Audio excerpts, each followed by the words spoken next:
What's going on, people? How you doing? TK coming at you.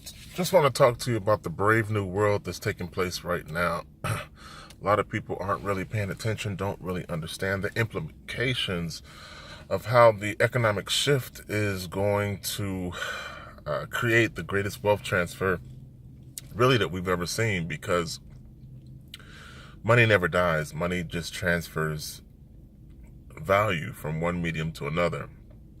So I've always said you have to ask on a personal level, what medium do you hold? The one that's dying or the one that's being transferred to? In order to figure out the answer to that question, you have to pay attention. You have to intellectually be about financial survival. And it's funny because Bitcoin as an alternative currency is playing a major role in that redevelopment and that rediscovery.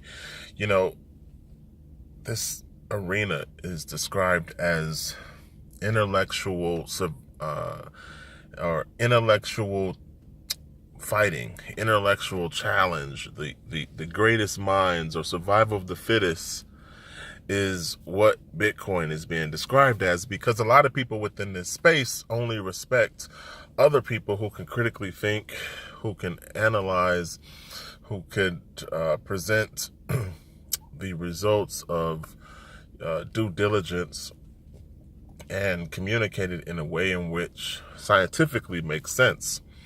So, of course, everyone else who's not in that gets thrown out or laughed at or not taken serious within Bitcoin. But you have to understand that a lot of people stand on the fiat premise of validation and certification, in terms of that's why you should listen to my intellectual input now that I'm a player within Bitcoin.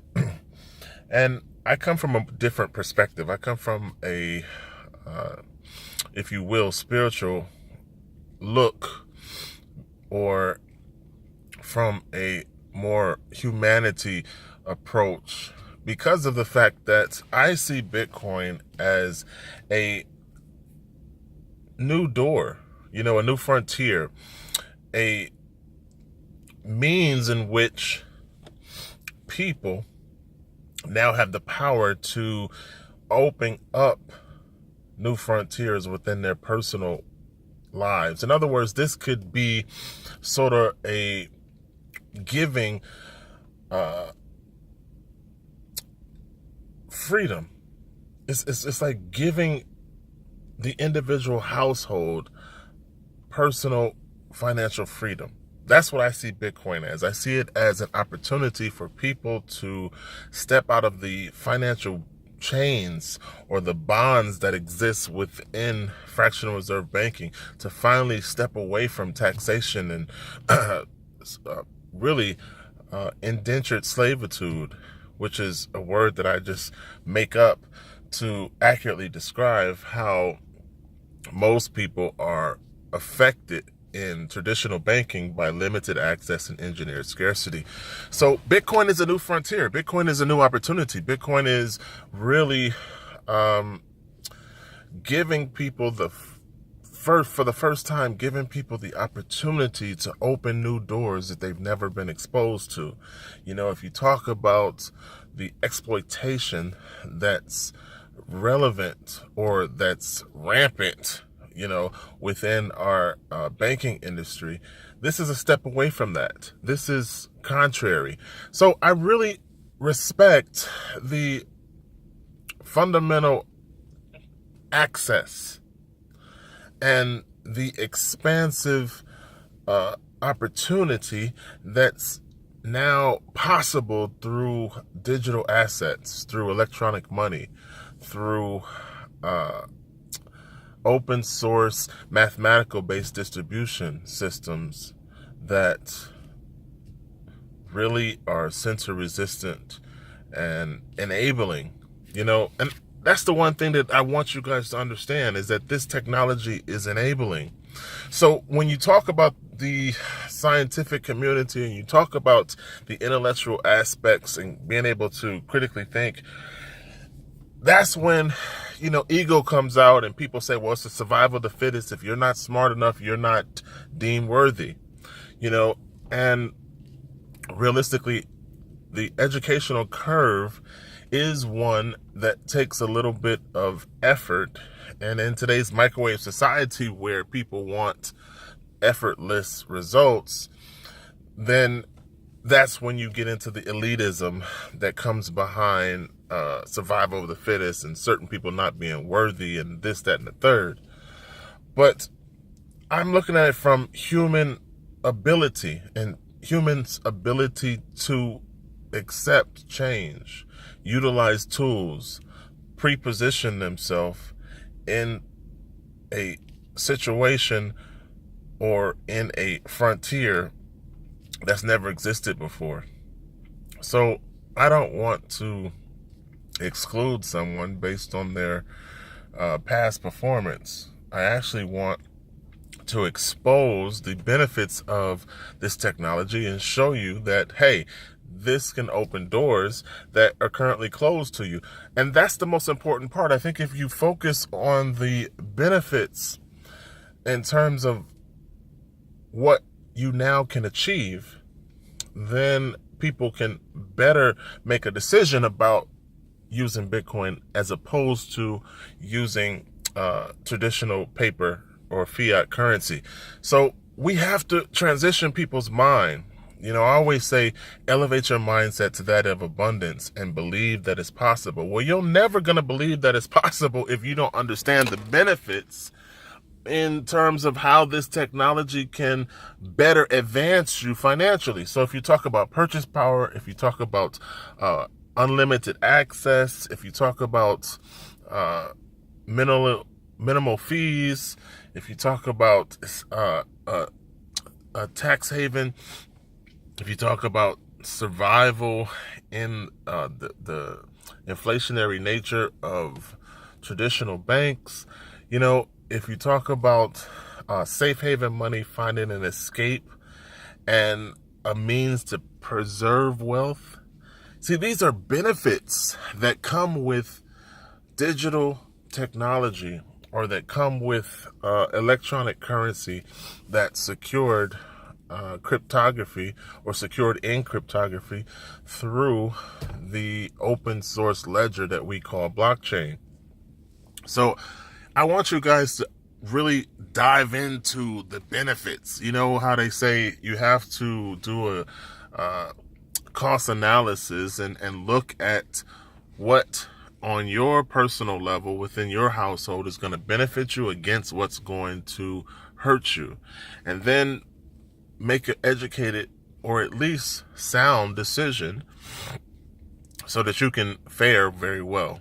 And that's the goal. The goal is to get you guys to use this as an economic tool so that you can fare very well. And that's why I talk about things like improving the quality of your life, things like circulating currency so that you stimulate an economy. And you want your personal economy to grow and expand.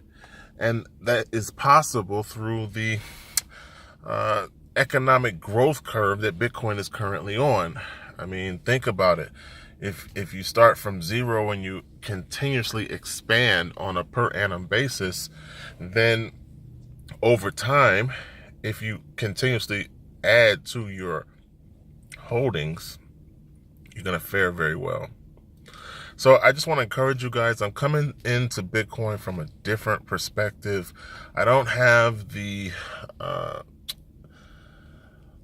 matrix certifications that these other people have. And I'm not considered scholarly because of the fact of my choice of words sometimes and the fact that I don't or I'm not afraid to use profanity and get in your face and get aggressive. People don't really respect me or accept me in the Bitcoin community, but I have a different way of thinking about things. I process information completely different. I don't operate within the same realm of a lot of Walking Dead. So my perspective is unique. The way I process information is unique.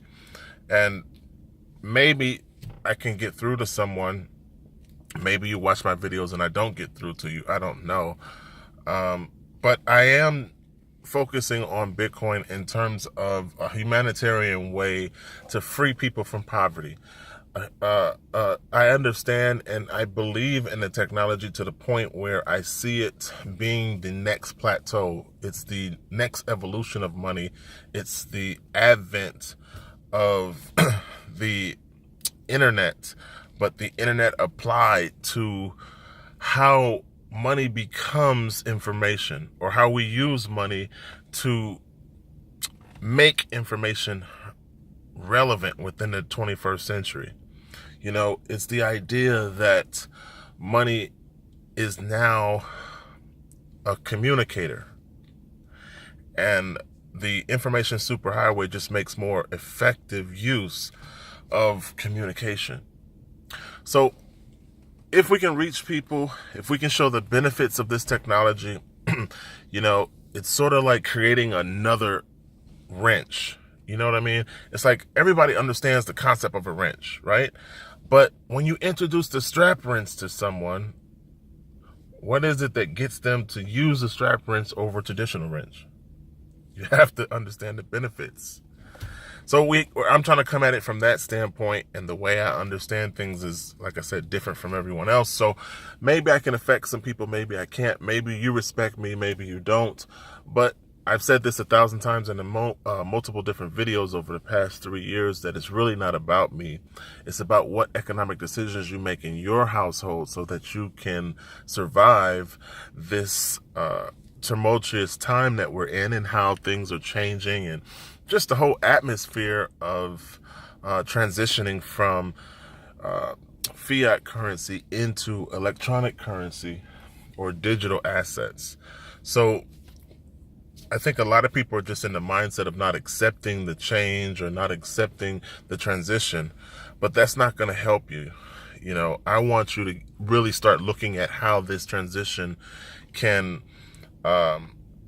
benefit you if you use the new technology as a tool to advance yourself, advance your family, and protect your future.